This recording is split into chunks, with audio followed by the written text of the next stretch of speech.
Alhamdulillah wa salatu wa salamu ala rasulillahi wa ala alihi wa sahbihi wa man walahu amma ba'd. Mes très chers frères, dans cette 27e journée du mois de Dhul Qa'dah de l'an 1446, c'est-à-dire le 25 mai 2025, nous nous retrouvons pour notre lecture et étude du livre de Cheikh Al-Allamatul Faqih Abdul Haq ibn Abdul Mu'min Al-Qutay'i Al-Baghdadi rahimahullah ta'ala dans les fondements du droit islamique selon l'école juridique de l'imam Ahmad ibn Hanbal al-Shaybani rahimahullah. Abdul Mu'min ibn Abdul Haq. Je vais arriver un jour, Inch'Allah. Toujours dans la partie du kitab qui traite de ce qu'on appelle Dilalatul Alfaz, les indications tirées des termes employés dans le kitab wa sunnah. Donc on a vu Al-Am et certaines masaïl en rapport avec Al-Umum, puis on est passé au Khas, notamment sa définition, et certaines masaïl en rapport avec Al-Khas, et là on va voir ce qu'on appelle Al-Mukhassisat. Qu'est-ce qui va nous permettre d'exclure, d'extraire, de sortir de la généralité certains éléments qui ne seront donc pas concernés par le jugement qui concerne la généralité. تفضل أيها القارئ الكريم. الحمد لله رب العالمين والصلاة والسلام على نبينا وعلى آله وصحبه أجمعين. صلى الله عليه وسلم. اللهم اغفر لي ولشيخنا ولوالدينا ولجميع الحاضرين. قال المصنف رحمه الله: والمخصصات 9. الحس كخروج السماء والأرض من تدمر كل شيء، والعقل وبه خرج من لا يفهم من التكاليف، والإجماع والحق أنه ليس بمخصص بل دل على وجوده، والنص الخاص كلا قدح إلا في ربع دينار ولا يشترط في تأخره وعنه بلا فيقدم المتأخر وإن كان عاما كقول الحنفية، فيكون نسخا للخص كما لو أفراده. فعلى هذا متى جهل المتقدم تعارضا لاحتمال نسخ بتأخر العام واحتمال تخصيص بتقدمه.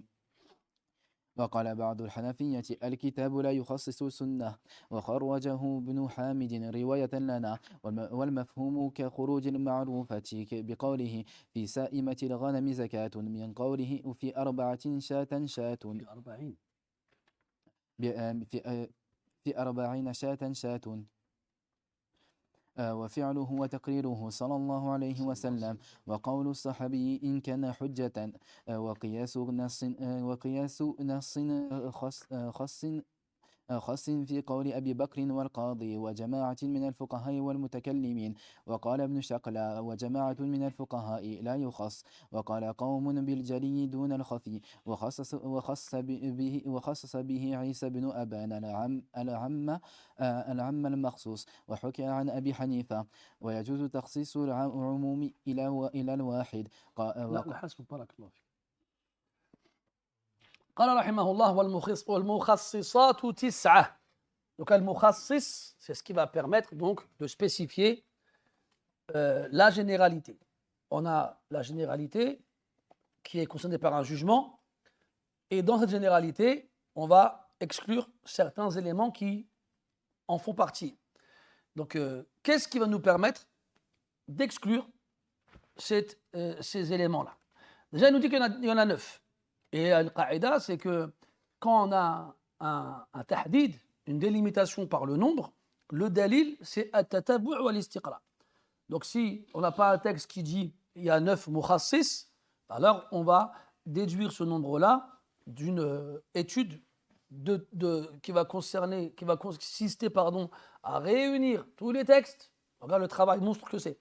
Réunir tous les textes, les lire et déduire de cette lecture-là tous les moyens de spécifier la généralité. Donc il nous dit, rahimahullah, qu'il y en a 9. Le premier, al-hiss. Al-hiss, ici, ça fait référence au sens humain. D'accord ? La vue, l'ouïe, l'odorat, le goût et le toucher.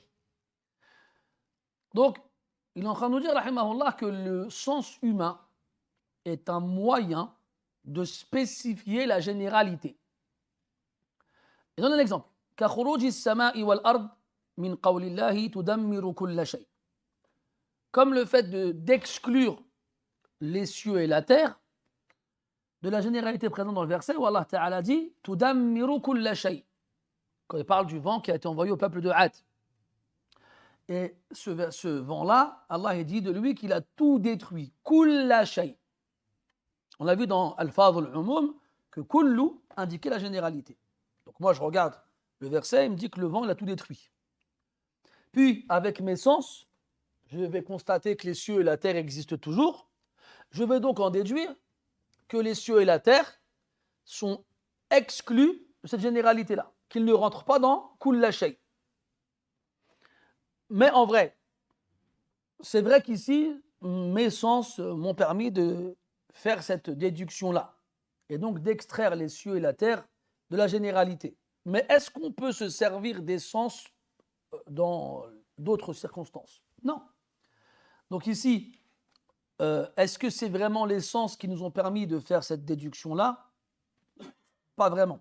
Car on avait vu qu'on peut employer le mot kullu pour avoir une généralité derrière laquelle on vise une spécificité. C'est ce qu'on appelle al-am alladhi yuradu bihi al-khas. Ou bien al-am al-makhsous. Donc c'est une forme de généralité en fait, qui n'est pas visée dans son sens premier, mais c'est une généralité qui vise en fait quelque chose de spécifique. Et donc à ce moment-là, on n'est pas entre guillemets d'accord avec l'auteur quand il fait des sens humains un moyen d'extraire des éléments appartenant à la généralité. Parce que si on ouvre cette porte-là, on risque de se retrouver dans des finalités assez perplexes, assez particulières. قال والعقل وبه خرج من لا يفهم التكاليف. العقل a raison. Donc la raison, selon l'auteur rahimahullah, est un moyen d'exclure certains concernés par la généralité. Tout simplement, Allah il va dire wa aqimus salata wa atuz zakah. Donc il va adresser un ordre. Et cet ordre-là, il vise al-mukallaf. Et pour être mukallaf, il faut avoir le aql. Et le aql, il nous permet de comprendre ce qu'on attend de nous. Mais celui qui n'a pas le aql n'est pas mukallaf, et donc il n'est pas visé par la généralité.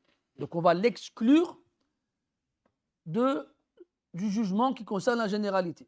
Donc quand il dit l'aql ici, c'est pas avec ton aql, toi, que tu vas comprendre le texte et donc en exclure des éléments qui ne sont pas concernés par le jugement. Non, on fait du aql un moyen d'exclure celui qui ne l'a pas.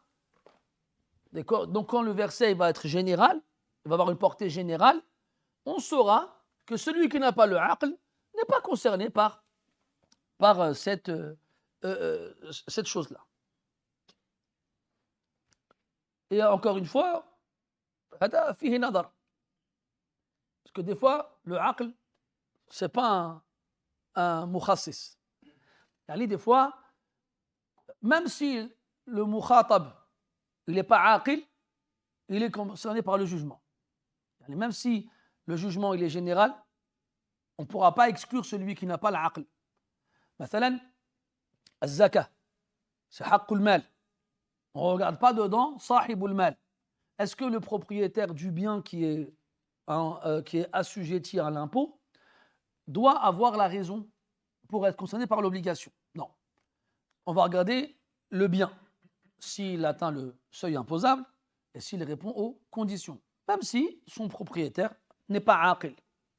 C'est pour ça que l'enfant, l'orphelin qui a un héritage et dont l'héritage atteindrait un nisab, son wali, son tuteur, sortira la zakat de ses biens. كذلك المجنون. Donc il existe des cas où le aql n'est pas concerné. مثلا كذلك قوله عليه الصلاة والسلام مروا أبناءكم الصلاة لسبع. Donc ordonnez à vos enfants de prier à 7 ans. Et à 7 ans c'est tamyiz, mais ce n'est pas le boulour non plus. إذن on leur demande de faire quelque chose alors qu'ils ne sont pas considérés comme uqala à part entière. Comme on avait vu aussi qu'on pouvait faire une umrah à un bébé.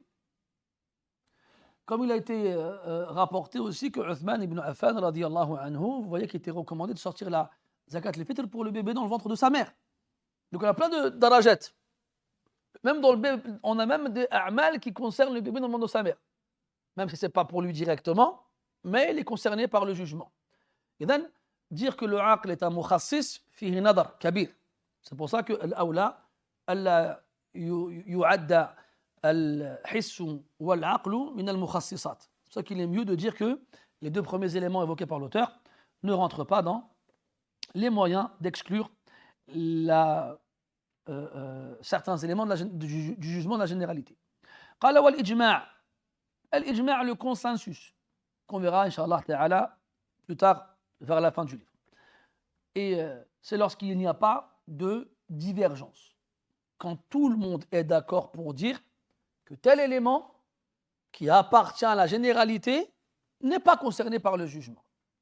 Après, il dit وَالْحَقُّ أَنَّهُ لَيْسَ بِمُخَصِّص بَلْ دَالٌ عَلَى وُجُودِهِ. Mais en vrai, le ijma' ce n'est pas un mukhassis, mais il indique son existence. Pourquoi? Parce qu'il n'y a pas d'ijma' sans mustanad. On ne peut pas tous être d'accord sur un jugement sans qu'il y ait un nas au préalable. Donc c'est par la présence du nas qu'on s'est tous mis d'accord, et c'est en se mettant tous d'accord qu'on a khassas, on a spécifié le général. Et donc, ce sera ça qui sera l'origine du ijma', même si le nas qui sera à l'origine du ijma' la yasih, il n'est pas authentique.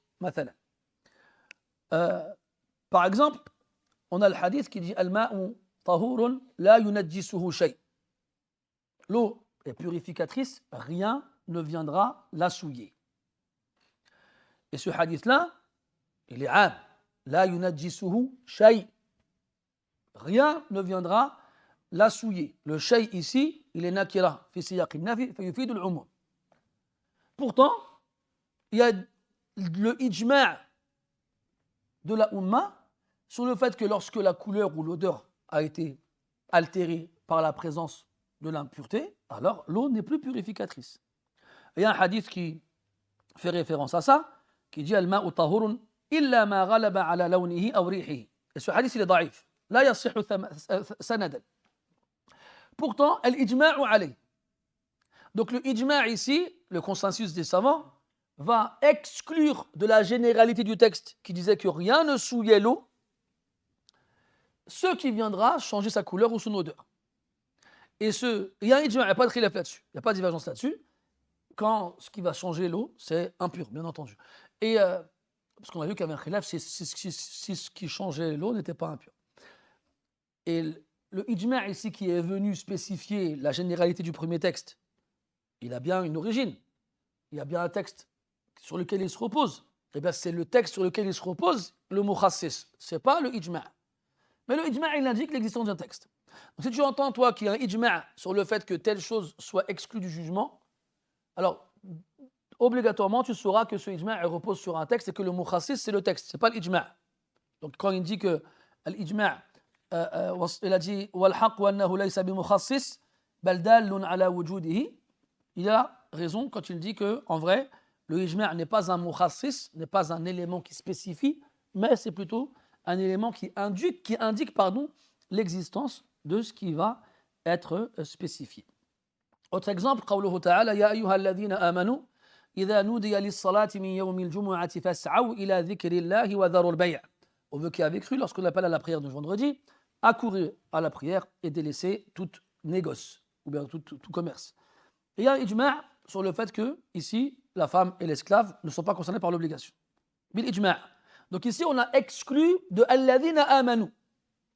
Ya ayyuha alladhina amanu, ici on a l'ismul mawsoul, on a le pronom relatif, min al-fadh al-umum qui indique la généralité, eh bien ça inclut tous ceux qui ont cru, que ce soit des hommes, que ce soit des femmes, qu'ils soient libres ou qu'ils soient esclaves. Donc les générales. Et pourtant, tous les savants sont d'accord pour dire qu'il n'est pas obligatoire pour la femme ou pour l'esclave d'assister à la prière du vendredi. Donc qu'est-ce qui a sorti la femme et l'esclave de la généralité de ceux qui ont cru. Et le jugement qui est de faire la prière du vendredi. Est-ce que c'est l'ijma' ou bien est-ce que ce sont les textes sur lesquels les savants se sont reposés pour faire le ijma'? C'est les textes. Donc encore une fois, l'ijma' n'est pas un mukhassis, mais plutôt sur quoi les savants vont se reposer pour faire le ijma'.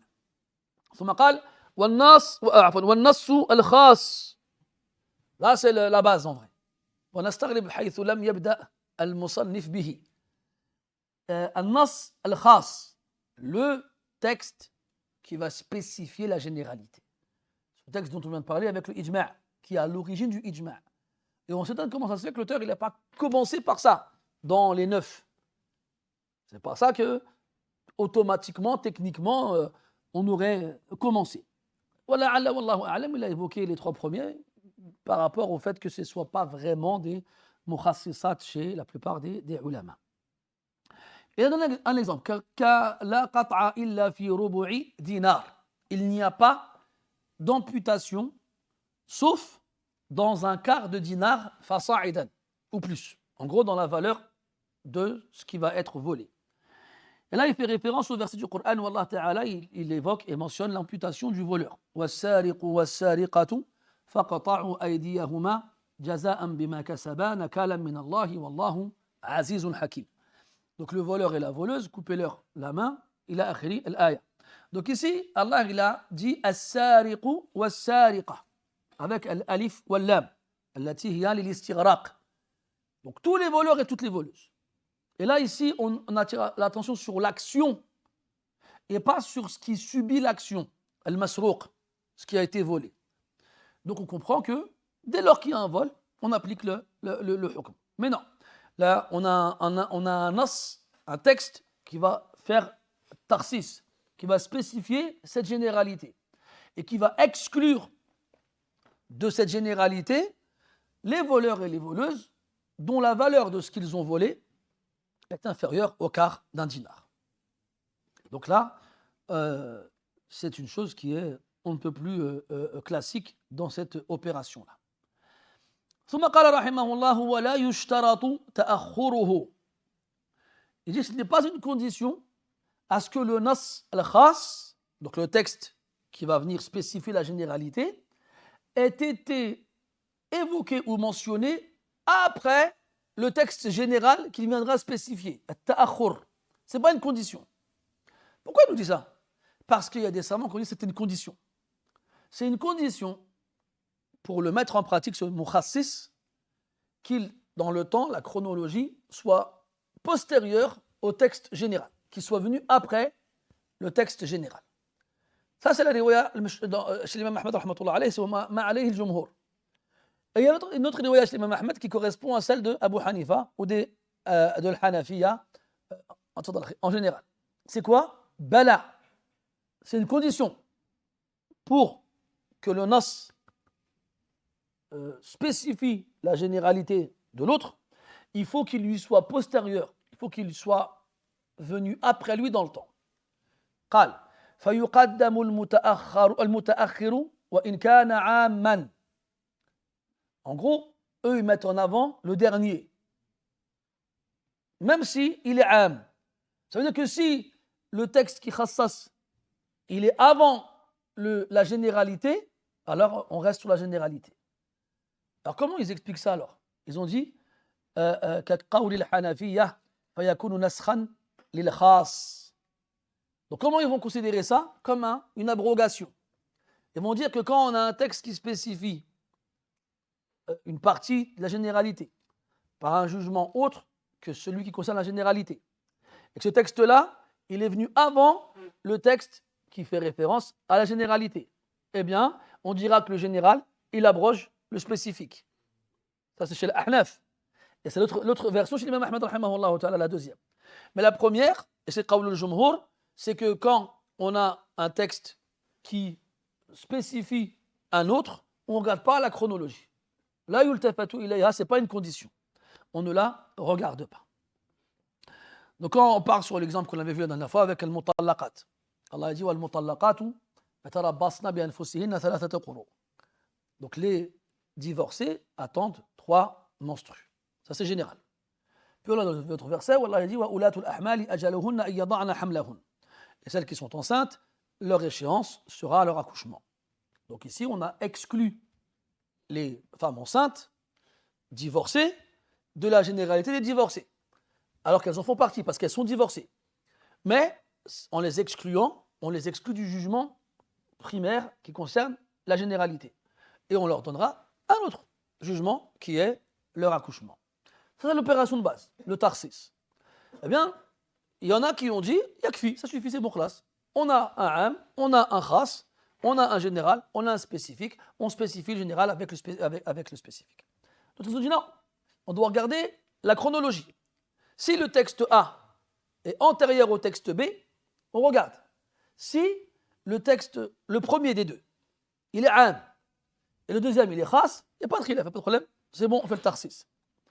Si le premier, il est khas, et le deuxième, il est am, eh bien, dans l'autre riwaya chez l'imam Ahmed et chez Abu Hanifa, ils disent que c'est le am qui va annuler le khas, et qui va donc l'abroger. Ils vont dire ici qu'il y a un nasr.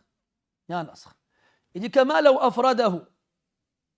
Après, là, c'est un exemple. Toujours kama ou ka, c'est un exemple. En gros, c'est comme si quelqu'un, il disait, mathalan, je vais dire à Mehmet, je lui dis, ne donne pas à Yassine de date. Je lui dis ça en premier. Donc le jugement ici, il ne concerne que Yassine. Tu n'auras pas de date. Et puis je reviens 1 heure plus tard et je dis donne à tous les élèves des dates. Donc selon cette logique-là, le deuxième texte, il va annuler le premier. Parce que mon deuxième ordre, il est général. Et mon premier, il est spécifique. Dans mon premier, j'ai juste visé Yassine.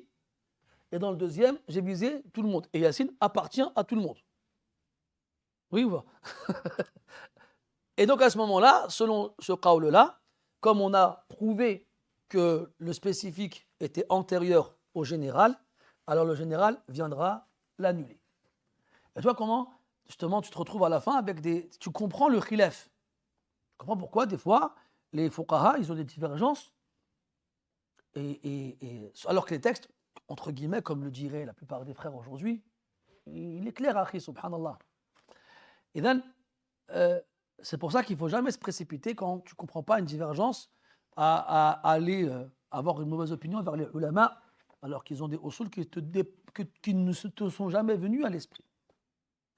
Il a dit, rahimahullah, mais là, c'est l'exemple qu'on a donné, c'est quand on sait lequel des deux est antérieur à l'autre, et en premier. Donc à ce moment-là, chez l'Ahnaf, j'ai vu dans un bahth louraoui que l'asah te dire Hanafi, il n'y a pas de dire Ahnaf. Bon, je vous expliquerai pourquoi plus tard, mais l'aqrab, c'est de dire le Hanafi. D'ailleurs, même eux-mêmes, les ulama du madhab de Hanif, rahimahumullah ta'ala, quand ils écrivent dans leurs ouvrages de fiqh, quand ils parlent d'eux, ils disent le Hanafi, ils ne disent pas l'Ahnaf. L'Ahnaf, c'est un lafz mustahdath. Ala kulli hal, le Hanafiya ont cet avis-là, et c'est un avis chez le Hanabila kadhalik, même si ce n'est pas le mashhour. Donc on a vu quand le texte le plus récent est khas et le plus ancien est am, il n'y a pas de khilaf. On fait le tarsis. Si le texte le plus récent est am et donc le plus ancien est khas, il y a le khilaf. Mais il y a le khilaf et on dira bin nasr si le am il est mutaakhir par rapport au khas, yani il est plus récent. Mais dans le cas où on ignore le tarikh, on ne sait pas lequel des deux est le premier et donc lequel des deux est le dernier. Qu'est-ce que eux ils font? Qu'est-ce que le Hanafiya et certains Hanabila ils font? Il a dit rahimahullah fa'ala hadha mata juhila al-mutaqaddimu ta'arada لاحتمال النسخ بتأخر العام واحتمال التخصيص بتقدمه. Il dit si jamais on ignore la chronologie des textes et on ne sait pas lequel des deux est le plus ancien et lequel des deux est le plus récent. Donc on ne peut pas dire que le am abroge le khas et on ne peut pas dire que le khas spécifie le am. Qu'est-ce qui se passe? Il a dit ta'arada. On rentre dans le ta'arud.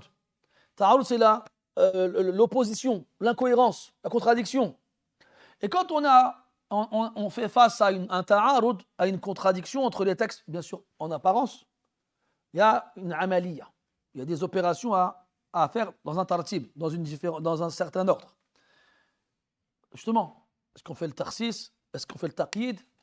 Ou bien est-ce qu'on fait, on regarde dans les thubut al-adilla, est-ce que ce sont des textes authentiques ou pas? Et puis après, on fait at-tarjih. Donc la première étape, c'est imkaniyatul jam', essayer de regrouper les textes. Si on ne peut pas, on doit en choisir un sur l'autre, tarjih, et donc en délaisser un. Et si on ne peut pas, at-tawaqquf. La fin de la amaliya, c'est tu fais rien, tu laisses comme ça. Et on a le qa'ida de madhab qui dit al-i'mal awla min al-ihmal, que l'application des textes prévaut sur leur délaissement. Donc on doit faire le tarjih coûte que coûte, et c'est pour ça que le qawl al-jumhur, c'est que mais on ne regarde pas, ce n'est pas une condition, la chronologie, de savoir la chronologie des textes pour appliquer le tarsis. Le tarsis, il est muqaddam, il est mis en avant. وقال بعض الحنفية الكتاب لا يخصص السنة وخرجه ابن حامد رواية لنا. Donc là on passe à une autre mas'ala avec le tarsis toujours. Est-ce que deux textes, ou plutôt un texte peut spécifier un autre alors qu'ils ne sont pas de même nature? En gros, est-ce que le Coran peut spécifier la sunna ou pas? Est-ce que je peux avoir une sunna qui va nous indiquer un jugement dont la portée est générale, que je vais spécifier par le Coran, ou non? Donc, il dit qala ba'du al-Hanafi. Donc, une partie de la Hanafiya voit qu'on ne peut pas faire ça. On ne peut pas se servir du Coran pour spécifier un jugement général présent dans la Sunna. Donc là, on a trois cas, ou quatre. Premièrement, tarsis ou le kitab il-kitab. Il n'y a pas d'ishkal. Mahal ittifaq. On peut spécifier le Coran par le Coran. Comme l'exemple donné tout à l'heure avec le mutallaqat. Deuxième cas, tarsis as-sunna bis-sunna. Il n'y a pas d'ishkal non plus. Mahal ittifaq. Troisièmement, ce qu'il a dit ici, tarsis ou le kitab bis-sunna. Non, pardon. Ça, lui, il a vu le dernier, pas l'avant-dernier. Troisièmement, c'est spécifier la généralité du Coran, du jugement qu'on trouve dans le Coran, par un texte qui vient de la Sunna. C'est ça, kadalika, chez le Jumhur, c'est jaïz ou la ishkal. Chez la majorité, la grande majorité, c'est possible sans aucun problème. Et enfin, celle que l'auteur il évoque ici, al-kitab, le Coran, qui va spécifier la Sunna. Est-ce que c'est possible ou non? Al-Jumhur, kadalika, autorise cela et voit qu'il n'y a pas de problème dans cela.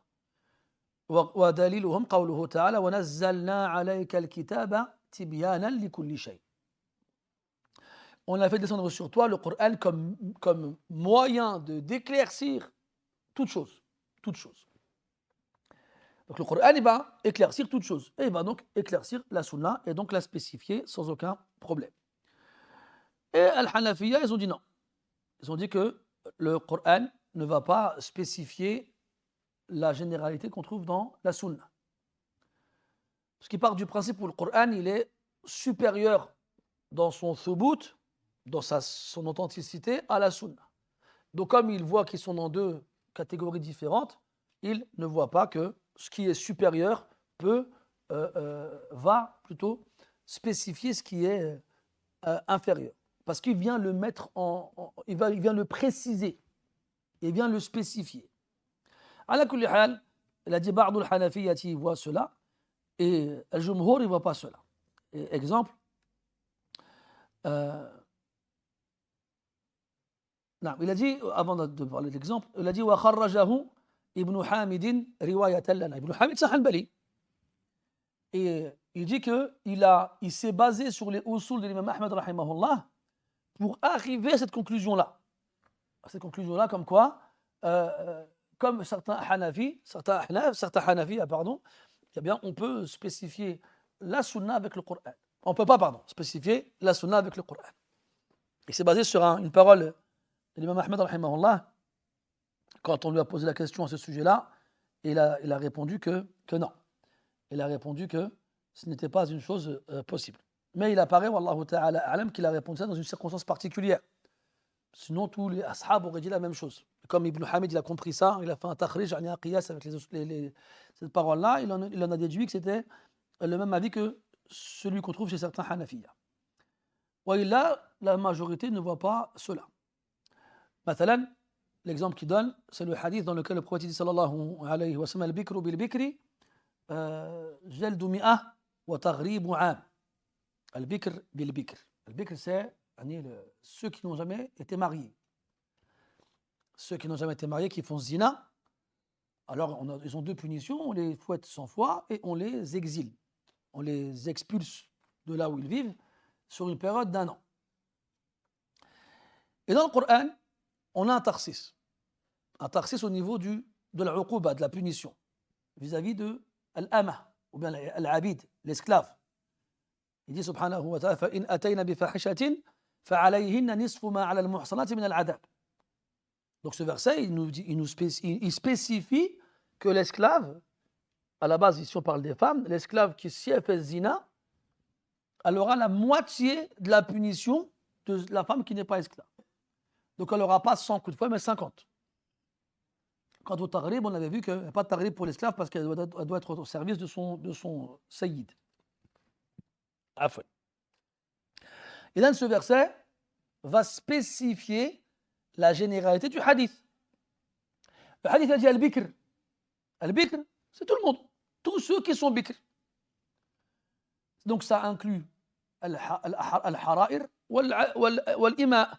Ça inclut les libres et les esclaves. Mais le verset, il a dit فَعَلَيْهِنَّ نِصْفُ مَا عَلَى الْمُحْصَنَاتِ مِنَ الْعَذَابِ. Il a dit le muhsanat. Donc il a mis en opposition des muhsanat al-ima, les esclaves. Et elles auront la moitié de ce qui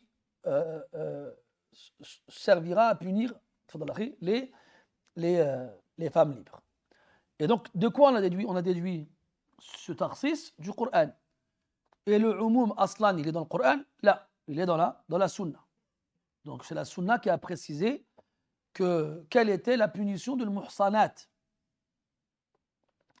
والعلم عند الله.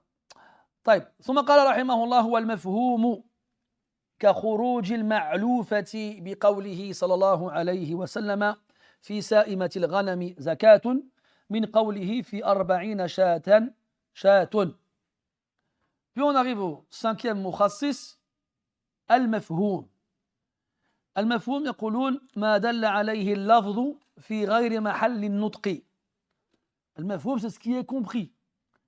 Et plus précisément, ما دل عليه اللفظ, c'est ce qui est indiqué par le terme في غير محل النطق, sans qu'on le dise. Ce qui est indiqué par le terme sans qu'on ait à le dire. Ce qu'on en comprend. Il y a le mantuq, ce qui est dit, et le mafhoum, ce qui est compris. Donc le mot va indiquer une chose, c'est son sens, et on va comprendre de ce mot-là d'autres choses qui ne sont pas incluses dans le sens du mot. Est-ce que le mafhoum peut nous permettre de faire le tarsis? Est-ce que le mafhoum peut nous permettre d'extraire, d'exclure des parties de la généralité du jugement? La réponse est oui. L'exemple que l'auteur donne, rahimahullah ta'ala, le fait d'exclure al-ma'loufa. C'est quoi al-ma'loufa? C'est la bête à qui on va donner à manger.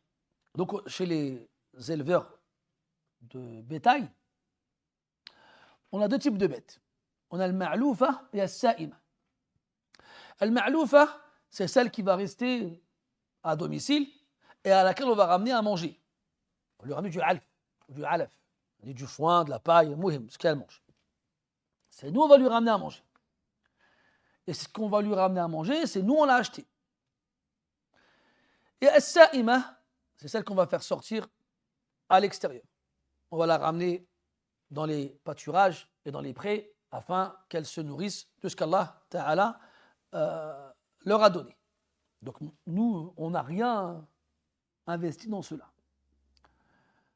Donc ici, on a deux textes. Fi sa'imatil ghanam zakatun. Et ce texte-là, il vise seulement as-sa'ima. As-sa'ima. Puis on en a un autre qui lui est plus général. Fi kulli arba'ina shah.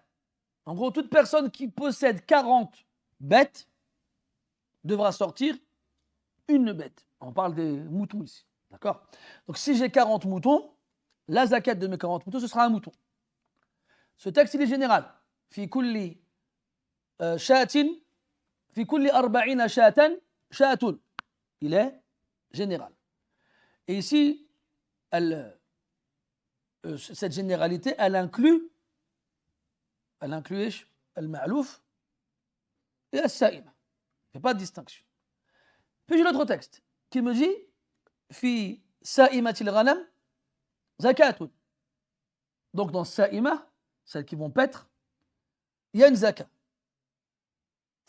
Qu'est-ce que je comprends moi? Si le premier texte il est général, il inclut les deux formes de bestiaux, sa'ima ou al-ma'loufa. Le deuxième texte, il spécifie as-sa'ima. Il dit que c'est elle qui est concernée par la zakat. Ça, c'est le mantouk. C'est quoi le mafhoum ici? C'est qu'il n'y a pas de zakat sur le ma'louf. Parce qu'en dit, en précisant ici as-sa'ima, on a juste mis le doigt sur une des parties de la généralité. Mais on n'a pas dit clairement al-ma'loufa laysa laha zakat, laysa alayha zakat. On n'a pas dit. Ça, on l'a compris. Comment on l'a compris? Parce qu'il a dit que seulement as-sa'ima était concerné par la zakat. Donc ici, qu'est-ce qui va nous permettre d'exclure al-ma'loufa du jugement? C'est le mafhoum. C'est ce qui va être compris du texte. قال رحمه الله وفعله وتقريره صلى الله عليه وسلم. Donc là, on a le 6e et le 7e mukhassis, l'action du prophète alayhi salatu wassalam et son acquiescement, son acceptation. Donc des fois, le prophète alayhi salatu wassalam va nous donner un jugement général qu'il va spécifier par son action à lui. Exemple, le hadith où il nous dit qu'il n'y a pas de prière après l'asr jusqu'au coucher du soleil. La salata ba'da al-asri hatta taghrub ash-shams. Il n'y a pas de prière. On avait vu que la nafiya lil-jins min al-fadh al-umum. Que la nafiya lil-jins faisait partie de ce qui indique la généralité. Et donc on a dit al-ismu an-nakira ba'da la nafiya lil-jins. Donc le nom indéfini après la nafiya lil-jins indique la généralité. La salata, pas de prière. Il n'y en a pas. Et pourtant, on nous a informé que le prophète alayhi salatu wassalam avait rattrapé la ratiba, al-ba'diyya de dhuhr après la prière de l'asr. Donc ici, son action va servir de moyen pour spécifier la قضاء الراتبة في هذا الوقت.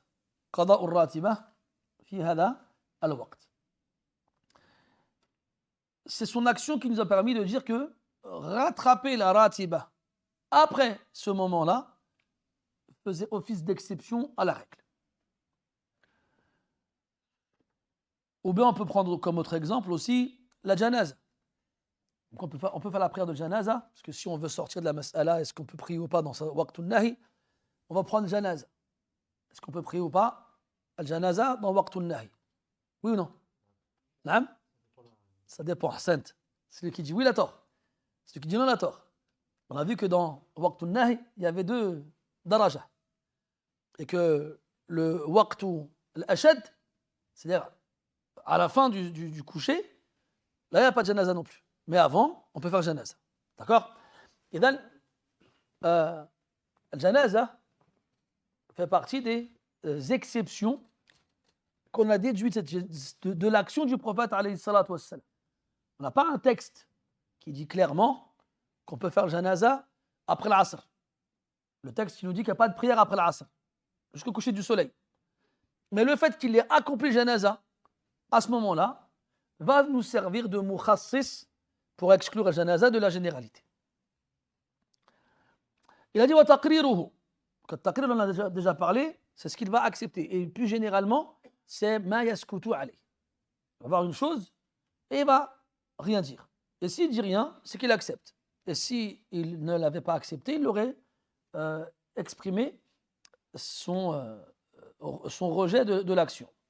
Donc si le prophète alayhi salam voit quelqu'un faire une chose qu'il a interdite, d'une certaine façon, ou bien ne pas faire une chose qu'il a ordonnée d'une certaine façon, et ne rien lui dire, alors on considérera que son silence fait office de consentement, et donc l'action en question nous permettra de sortir ce qui a été fait du jugement général.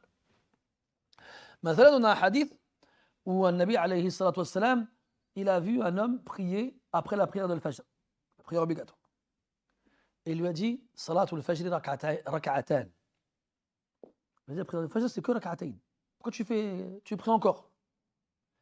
Et l'homme, il lui répond qu'il n'a pas pu faire la prière de la sunna avant la prière obligatoire, quand il arrivait à la mosquée, et donc il la rattrape. Il l'a faite juste après la prière obligatoire avec le prophète. Et là, pourquoi tu ne lui as rien dit? Elle ne lui a pas dit non, tu ne fais pas ça, c'est un moment où il est interdit de prier. Et donc à partir de là, ils ont déduit que son silence sur la raison pour laquelle il priait à ce moment-là excluait le rattrapage de la sunna de l'Fajr dans le moment de l'interdiction de la prière en général.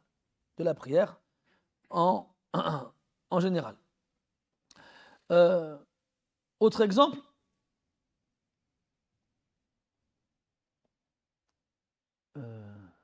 ça vient. Non, je confonds. Ah, c'est l'exemple avec l'autre. Mais il est bien celui-là, vous allez aimer. التخصيص بالفعل. On revient juste au point précédent. التخصيص بالفعل. Quand Allah Ta'ala dit ولا تقربوهن حتى يطهرن. Ne les approchez pas tant qu'elles ne se sont pas purifiées. Et les femmes indisposées. Donc Allah il a dit ne pas avoir de rapport avec elles. Et il a dit ne les approchez pas.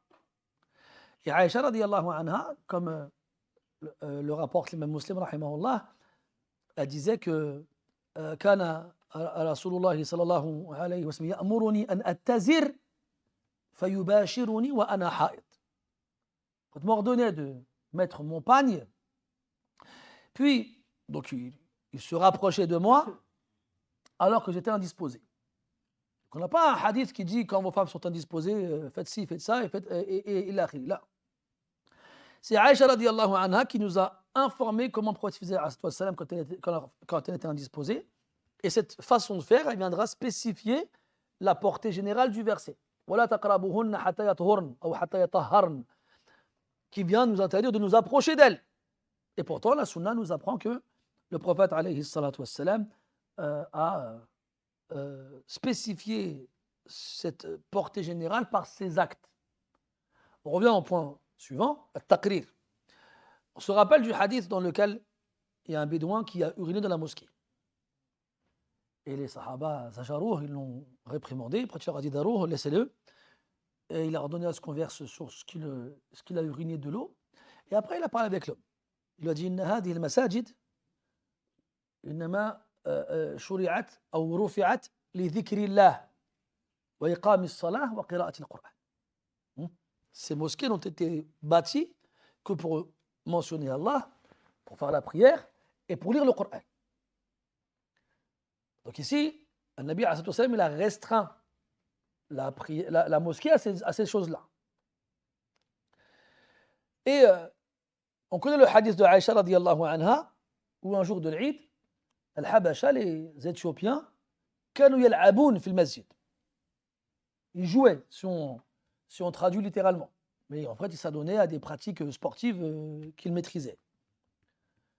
Parce que dans certaines versions du hadith, يلعبون بالرماح. Ils avaient développé tout un art sur la façon de manipuler les lances. Et le Nabi les a laissé faire et il a laissé Aïcha radiallahu anha les regarder. Et il a rien dit.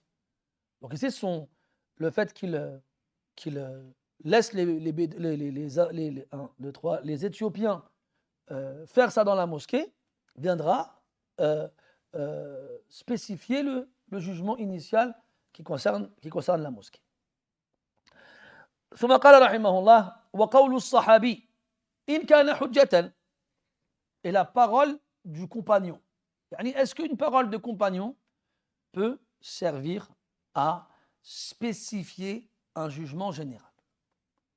Lui dit إن كان حجة. Si cette parole-là sera valide en termes d'argument. Et là, il fait référence à la divergence, car il y a des savants qui ne considèrent pas la parole d'un compagnon comme étant un argument. Tu ne peux pas te servir d'une parole de compagnon pour un dalil, comme preuve d'un jugement. Il y en a qui disent si tu peux t'en servir, mutlaqan. Il y en a qui disent tu peux t'en servir avec des conditions. Et ça, on y reviendra par la suite, Inch'Allah ta'ala.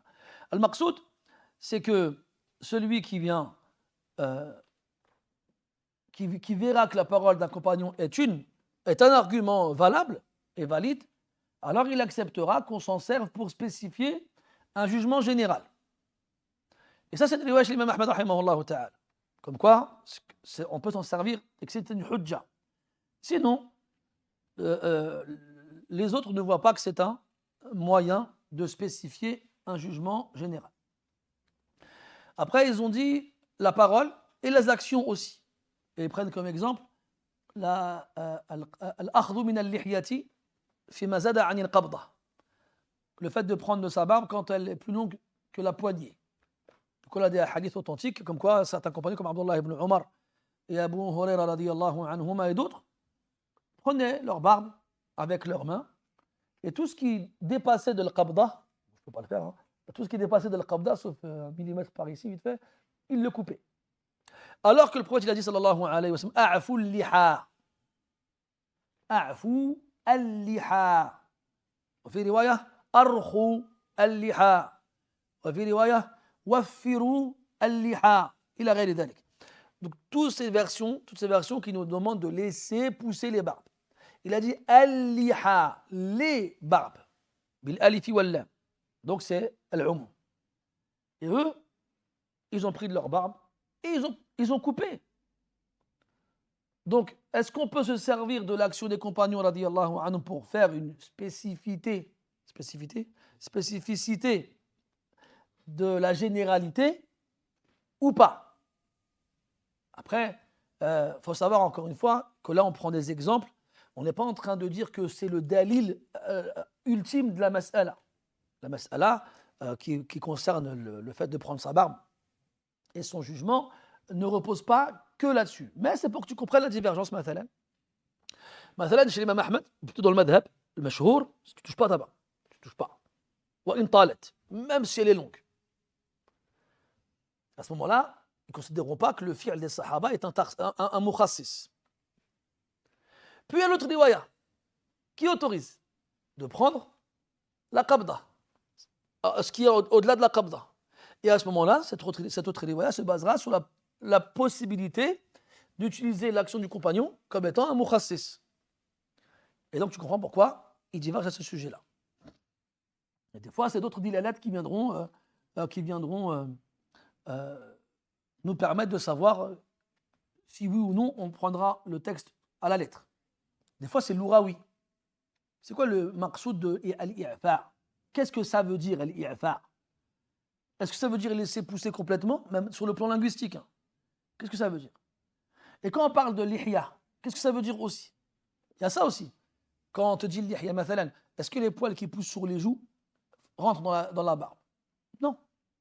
Est-ce que les poils qui poussent sur la gorge rentrent dans la barbe? Non plus. Donc, quand il a dit l'ihya, on exclut ce qui ne rentre pas dans l'ihya. Le jugement ne concerne que l'ihya. Après, donc, il y a le sens qu'on va donner au terme, quel que soit le verbe, parce qu'ils sont tous le même sens, al-i'fa, al-irkha, ila akhirih. Puis, qu'est-ce que le mot l'ihya signifie? Et est-ce que le but et c'est un qawl encore qui existe chez certains ulama, notamment chez les shawafi', est-ce que le but, c'est d'avoir une barbe à la fin? Donc, qu'est-ce qu'on appelle barbe? كذلك. بغض النظر عن طولها, sans regarder sa longueur. Parce qu'on a des barbes qui sont courtes naturellement, donc personne n'y touche. Donc, est-ce que je vais dire de celui qui a une barbe courte, sans qu'il l'ait raccourcie, qu'il a une barbe ou pas? Parce que si je dis qu'il n'a pas de barbe, ça veut dire quoi? Ben, qu'il n'est pas concerné par le jugement. Donc il fait ce qu'il veut avec. Mais personne n'a dit ça. Et si je dis qu'il a une barbe, ça veut dire que ce n'est pas la taille qui fait la barbe. On pourrait en faire un proverbe, ça. C'est pas la taille qui fait la barbe. Mais qu'est-ce qui fait la barbe alors? Ben, c'est ce qui recouvre le visage. Et là, tu comprends pourquoi certains, ils ont permis de couper au-delà de la qabda. Eux, ils n'ont pas regardé le faire les sahaba. Ils ont regardé la dilala al-lughawiyya, l'indication linguistique. Et c'est des avis qui sont mu'tabar, qui sont reconnus et considérés chez les fuqaha. Et je vous invite à revenir au fait chez Ibn Hajar, dans le hadith d'Ibn Omar en question, A'ful liha. Et vous verrez toutes ces choses-là plus précisément. Et le but, mes frères, ce n'est pas de vous convaincre de qui a raison, qui a tort. On a déjà dit que ce n'est pas ça notre fonction à nous. Mais c'est d'ouvrir les yeux sur pourquoi les savants y divergent. Parce qu'ils ont des façons différentes de se comporter avec le texte. Et ces façons différentes, elles sont toutes correctes. Ce qui fait que le résultat, il sera forcément différent d'une personne à l'autre. Et c'est ça le principe du khilaf. Et celui qui n'accepte pas ça, il n'a pas compris le ilm et le fiqh. Et on le renvoie au hadith La tusallu al-asra illa fi bani Qurayza. Ce hadith, il veut tout dire, ce hadith-là. Ils étaient un groupe, il y en a qui ont pris le texte à la lettre, ils ont fait l'asr qu'une fois arrivé, même si la prière elle était sortie de son heure, et il y en a qui se sont arrêtés, qui ont prié la prière avant la fin de son heure, alors qu'ils n'étaient pas arrivés là où on leur avait demandé d'arriver. Et chacun, ils ont interprété le texte, le jugement différemment. Mais ce qui compte, c'est que leur façon de comprendre, elle est correcte. C'est ça qui compte. Sur qui a raison de qui a tort. Ce qui compte, c'est que tu aies une bonne méthodologie.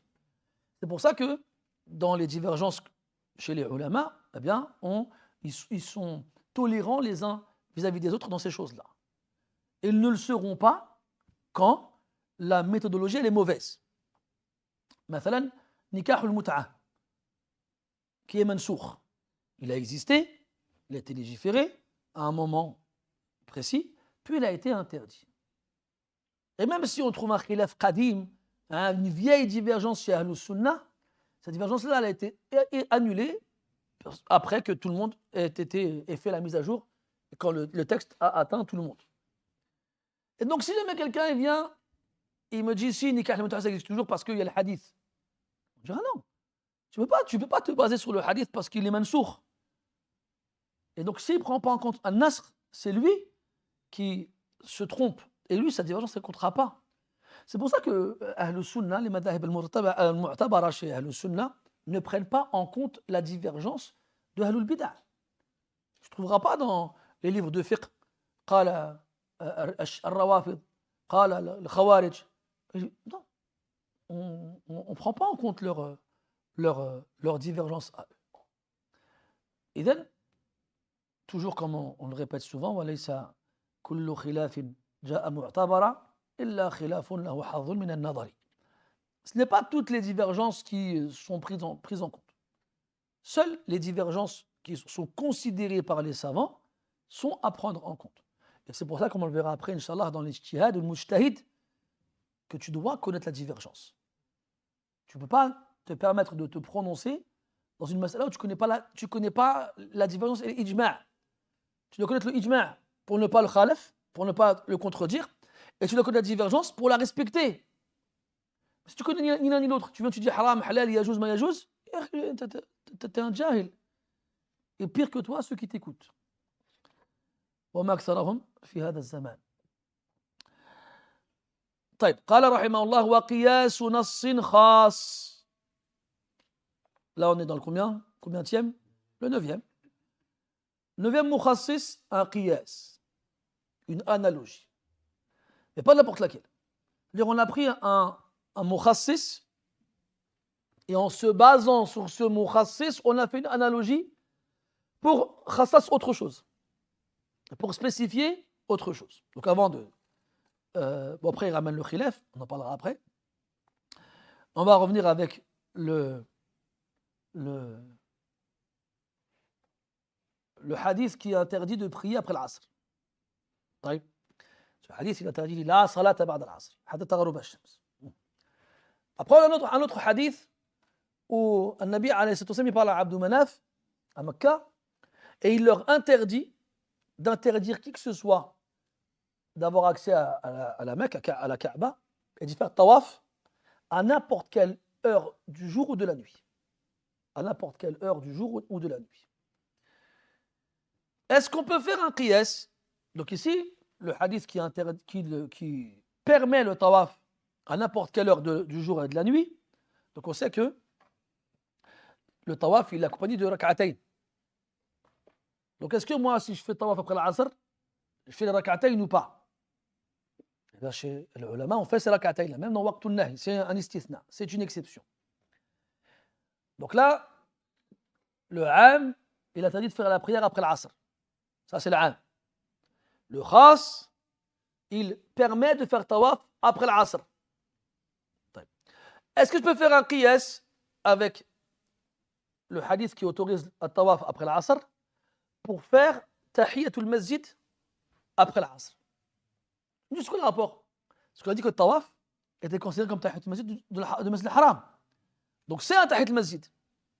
Donc à ce moment-là, si c'est un tahiyatul masjid et que je peux le faire après l'asr, est-ce que par extension et par analogie, je peux donner le même jugement à un tahiyatul masjid et qui fera aussi office de tarsis du 'am, de spécificité du texte général qui interdit la prière après al-asr. Donc chez ceux qui vont te dire oui, ils vont se servir de ça, entre autres, je précise, ce n'est pas le seul argument qu'ils auront, mais ce sera un de leurs arguments qui les poussera à permettre aux gens de faire tahiyat al-masjid même après al-asr. Mais ce n'est pas le madhab. Ce n'est pas qawl jumhur. Dans cette mas'ala, je parle. Qawl jumhur, ils disent non, pas de tahiyat al-masjid après fi waqt al-nahi. Walakin, c'est comme ça qu'ils vont réfléchir. À ce moment-là, revenons à ce qu'il a dit. Il a dit wa qiyasu nassin khas. Il y a un khilaf là-dessus à la arba'ati aqwal, ou plutôt khamsa. Il y a 5 avis sur cette question-là, même si l'auteur il en cite 4. Il cite le premier, il dit fi qawli Abi Bakr wal qadi wa jama'atin min al-fuqaha wal mutakallimin. Donc premier qawl, oui, on peut faire le qiyas sur un nas khas pour spécifier autre chose qui n'est pas visé par le nas khas. Là c'est qawl Abi Bakr. Abu Bakr a dit c'était Ghulam al-Khallal et al-Qadi Abu Ya'la chez les Hanabila. Wa jama'atu min al-fuqaha'i wal mutakallimin. Et donc ça, c'est un qawl. C'est un qawl dans le madhab aussi. وقال ابن الشقلاء وجماعة من الفقهاء لا يخص العام أو لا يخص العام. Deuxième qawl, il a dit Ibn Shaqla. Ibn Shaqla, c'est aussi un Hanbali. Donc là, il nous fait comprendre que chez les Hanabila, khilaf في هذه المسألة. بين الحنابلة خلاف في هذه المسألة. Donc il y en a qui voient que c'est possible, qu'on peut utiliser le qiyas d'un nas khas pour inclure dans la spécificité autre chose. D'autres ils ont dit non, on ne peut pas. Et c'est l'avis de Ibn Shaqla chez les Hanabila. Parce qu'ils partent du principe où l'am c'est un asl et le qiyas c'est un far'. Et on ne peut pas se servir d'un far' pour spécifier un asl. Troisième avis, وقال قوم بالجلي دون الخفي. Il y en a qui ont dit on peut faire le tarsis avec un qiyas à condition qu'il soit jali et pas khafi. Et ça, on le reverra, on l'a déjà vu dans le waraqat normalement. On l'a vu dans le waraqat, les différentes formes de qiyas. Al-jali ou al-khafi. Celui qui est clair et celui qui ne l'est pas. Et on le reverra par la suite, Inch'Allah ta'ala. Mais en gros, ils ont dit que c'est possible seulement si le qiyas, il est jali. Il est clair. S'il ne l'est pas, c'est pas possible. C'est le troisième qawl. Et ça, il a dit وقال قوم بالجلي دون الخفي. Troisième qawl. Quatrième qawl وخصص به عيسى بن أبان العامة المخصوصة وحكي عن أبي حنيفة. Quatrième qawl, le qawl de Isa ibn Aban. Et c'est un Hanafi, rahimahullah. Et c'est aussi un avis qui est attribué à al-Hanafiya, Abu Hanifa, rahimahullah, wa radiya anhu. Et then, c'est quoi ce quatrième qawl?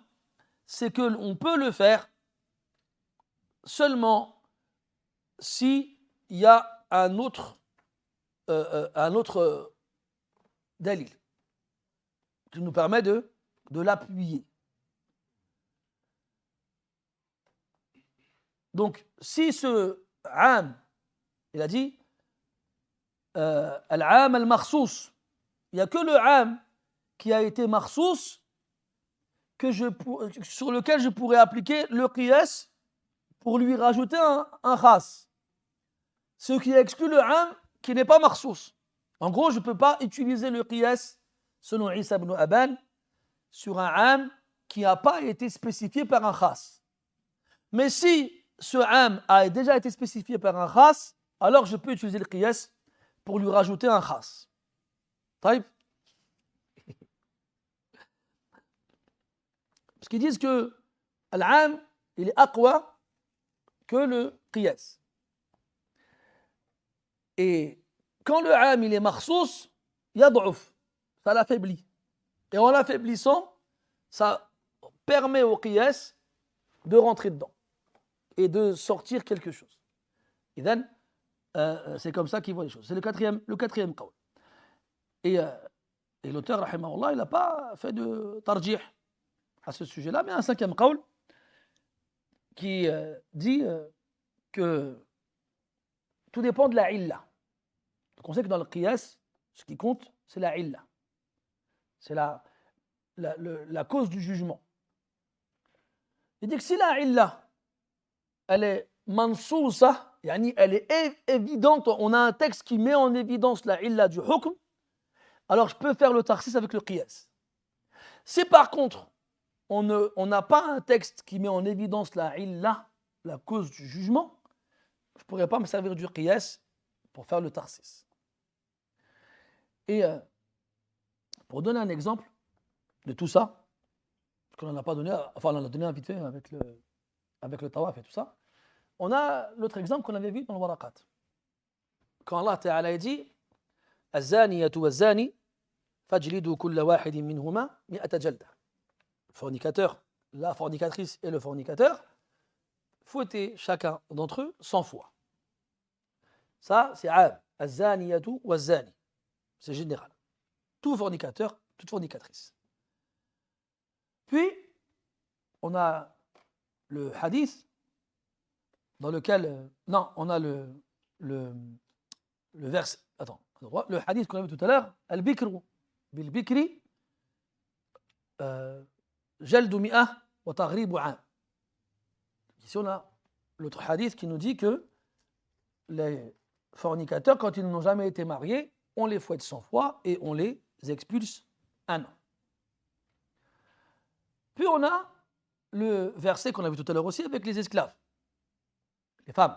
Parce que le verset parle des femmes.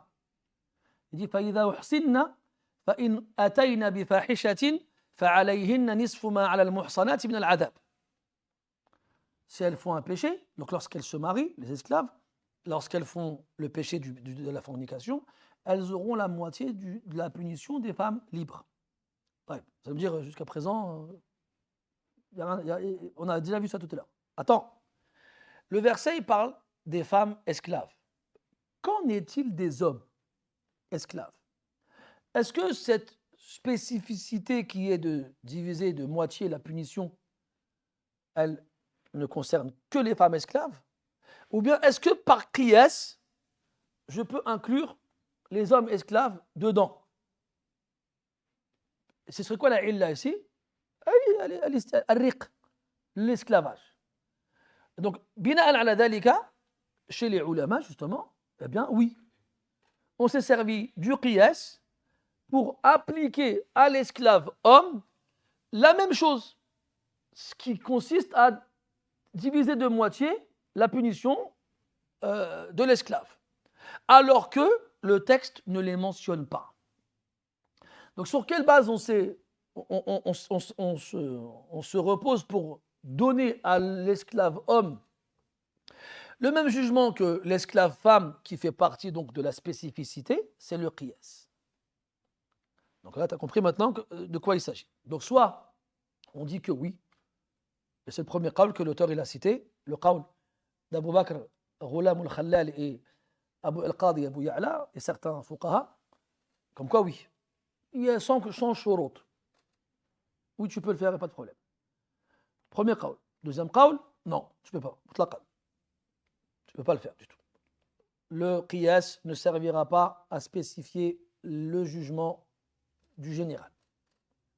Troisième qawl, c'est possible à condition que le qiyas soit jali, soit clair, apparent, et pas khafi, yani caché.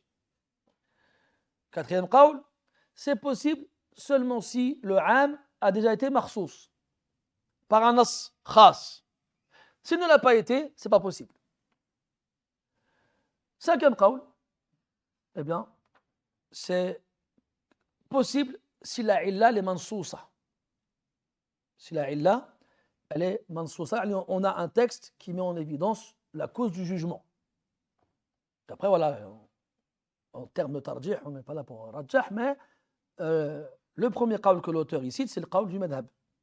Et c'est ce qui nous intéresse, entre guillemets, à ce niveau-là. Wa naktafi bihada al-qadr, insha'Allah ta'ala. C'est dur, hein, c'est technique, hein.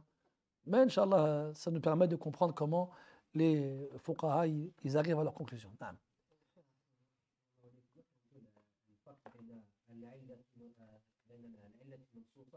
نعم.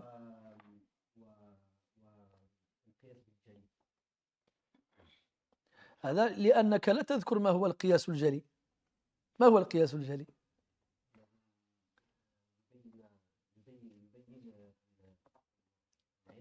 لا ليس هذا. ليس هذا. سنعود إليه لاحقا إن شاء الله، أو عد إلى دروسك السابقة. نعم.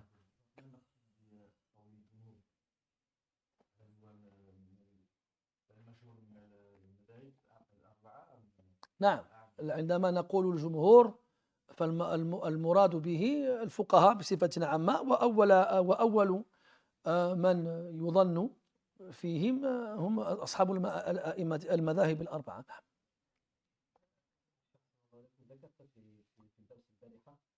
أنا ما كنت حاضرا في درس البارحة. لا، ما لست أنت، أنا. أي نعم، تفضل.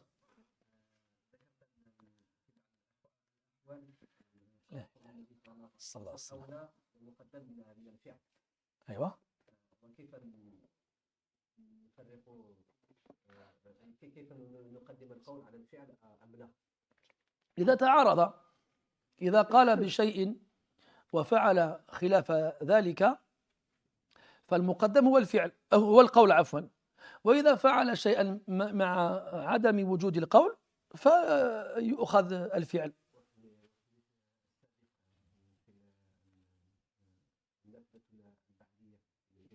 نعم. لا، لأن المشكلة بين قوسين من ناحيتين في هذا الاستدلال، وإنما ذكرنا الاستدلال من باب توضيح المسألة وليس من باب أخذ الحكم. المناقشة الاستدلال من ناحيتين. الناحية الأولى أن النبي عليه الصلاة والسلام أداؤه للنوافل حكمه ليس كحكم غيره، فهو مأمور بأداء هذه الصلوات خلافا لغيره. والناحية الثانية أن فعله هذا كان يعني مرة ولم يكن يستديم عليها، فهل نأخذ هذه الصلاة كدليل على جواز التنفل في هذا الوقت، ولذلك لم يأخذ بهذا القول جمهور العلماء، وإنما أشرنا إلى هذا المثال من باب التوضيح، والله أعلم. كما نعم. نرى أن أحيانا بعض الأصحاب يختلفون في الأصول، فهل يمكن يعني هل كل الأصول الموجودة في المذهب يعني مأخوذة من الإمام أحمد أم يعني جاء به بعض الأصحاب بعضهم؟ أين رأيت أنهم يختلفون في الأصول؟ مثلا رأينا أن يعني في القياس نفس خاصة أن أبو بكر يرى أنه يعني يجوز، أيوة، وابن شاق الله يرى أنه لا يجوز. هذا ليس أصلا من أصول المذهب، هذا هو الفرق. فما نعلم في المنتسبين إلى المذهب خلافا في الأصول، وإنما يأخذون بها كلهم. وسبق أن ذكر المصنف ابن حامد لما وافق الحنفية في قول لهم تخريجا لنا، فاعتمد على وصول المذهب ليوافق الحنفية، فلم يخرج عن المذهب. هذا هو المقصود بالتخريج، وإلا فلا يختلفون في الأصول. نعم، لا والله أعلم. نعم، وأحيانا تكون الأصول واضحة، وأخرى يجتهدون في تخريج الأصول، وعندها ربما قد يقع الخلاف.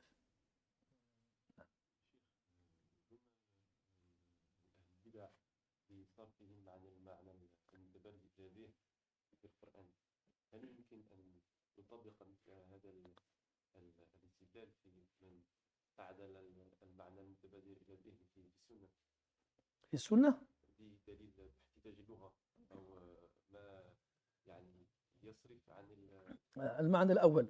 المقصود أن ننظر هل استدلالهم بالمعاني الفرعية وتركهم للمعنى الأصلي له وجه.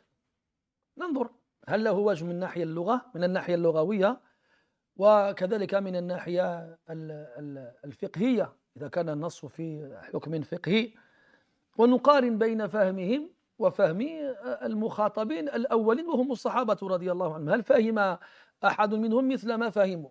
فإن استقلوا بفهم لا يستقيم من الناحية اللغوية ففهمهم مردود، وإن كان له وجه من الناحية يعني اللغوية، يعني إن كان لهذا اللفظ هذا المعنى، وإلا فنعم نقول لهم استدلالكم هذا غير صحيح، والله أعلم.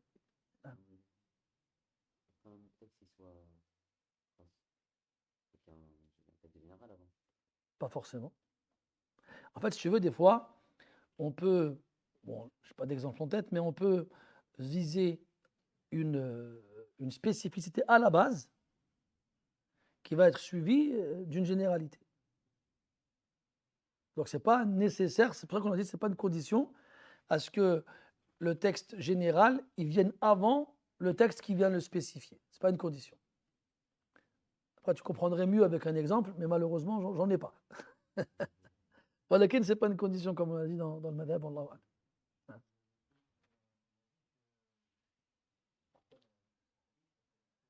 Hein?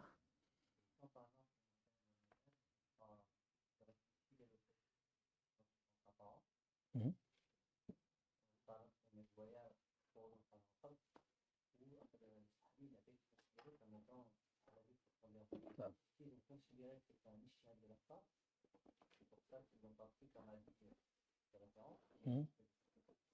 En fait, là-dessus, quand on dit qu'ils ne vont pas prendre l'action des compagnons comme référence, il ne faut pas le prendre de façon absolue.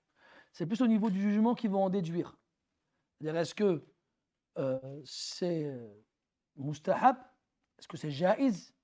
Parce qu'on ne va pas dire que le fait que les sahaba l'ont fait, c'est mukhalafatul amr. Abadan. Mais eux, ils vont partir du principe où le sahabi va faire l'ijtihad. Il va faire l'ijtihad, il a raison, il a tort, c'est possible. Les deux sont possibles. C'est pour ça que parmi les conditions qui donnent pour que le qawl du sahabi soit à accepter en tant que dalil, c'est qu'il n'y a pas de mukhalif. Il n'y a pas quelqu'un qui va nous dire non, on n'est pas d'accord avec toi. Et, à ce moment-là, ils vont le prendre, mais quel jugement ils vont donner à cette action-là? C'est la question. Parce que si on prend l'exemple de la barbe, donc l'ordre, il est de la laisser pousser. C'est l'ordre.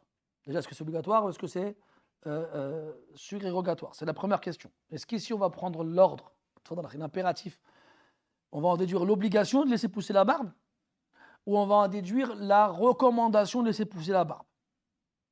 Première chose. Deuxième chose, le fait que les sahaba ils vont prendre de leur barbe. Quel jugement on va donner à cette action-là?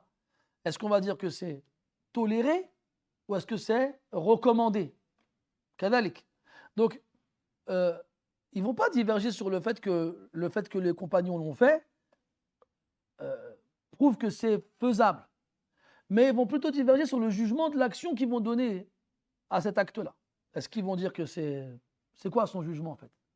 Est-ce que c'est jaïz? Est-ce que ça ne l'est pas? Parce qu'en partant du principe où ils vont dire on ne prend pas le qawl du sahabi comme hujja, bah comment ils vont juger ce qu'ils ont fait?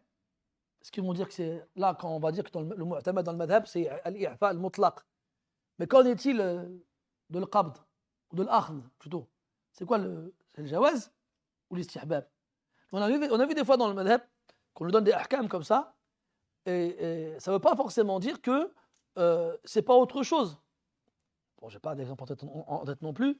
Un exemple, si, mathalan, on le verra par la suite dans la prière qu'il n'est pas légiféré pour le ma'moum.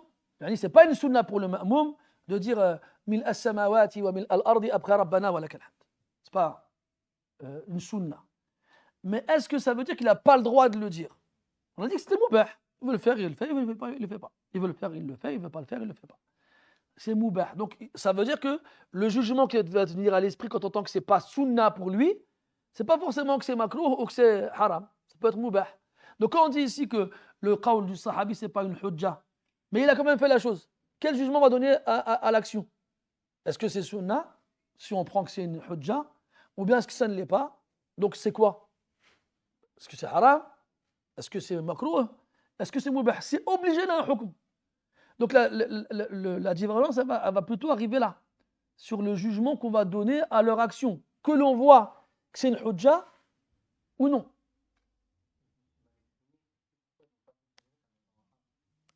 Un asl.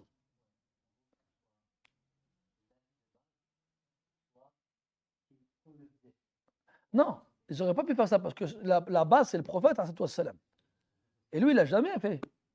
Donc on ne peut pas prendre leur action comme étant une base dans le jugement quand un Nabi, celui qui a demandé aux gens de le faire, l'a appliqué comme il a demandé qu'on le fasse. C'est qu'il n'y a jamais touché. Après, encore une fois, on sait que le prophète il avait une barbe imposante, on nous l'a décrit en largeur, comme quoi quand il récitait dans la prière, on la voyait bouger, mais en termes de longueur, à ma connaissance, on ne sait pas quelle longueur elle faisait. Est-ce qu'elle était suffisamment longue ou pas? On ne sait pas. Maintenant, on sait qu'il n'a jamais touché sa barbe. Il n'a jamais été rapporté qu'il a touché sa barbe. Donc son action correspond à son ordre, qui est de la laisser. C'est pour ça qu'ils ont mis en avant l'action du prophète sur celle des sahaba dans cette chose-là. Cette chose-là, dans le madhab, ils ont dit, le prophète il a dit, laissez pousser vos barbes. Et il a laissé pousser sa barbe. Donc c'est la base. Et à ce moment-là, les sahaba, ils l'ont fait. Ils ont pris de leur barbe. Comment juger leur action à eux? Et là, ils vont regarder. Si on dit que c'est une hujja, alors à ce moment-là, ce sera un tarsis. Si ce n'est pas une hujja, c'est un dalil ala al-jawaz. Il a akhiri. Wallah alam. هل حمل النهي على الكراهة إذا وجد بقرينة إذا اشتمل النص على النكرة وكان على لفظ من الألفاظ المعمول هل يكون تخصيصا من حيث أنه موجود؟ لا، لأن الاستنباط قاصر على النص ليس معه ما يخصصه، فكيفية الاستنباط يختلف عن التخصيص. فإذا فهم من النهي الكراهة لأن الموضوع في غير العبادات هذا داخل في كيفية الاستنباط وليس هناك تخصيص.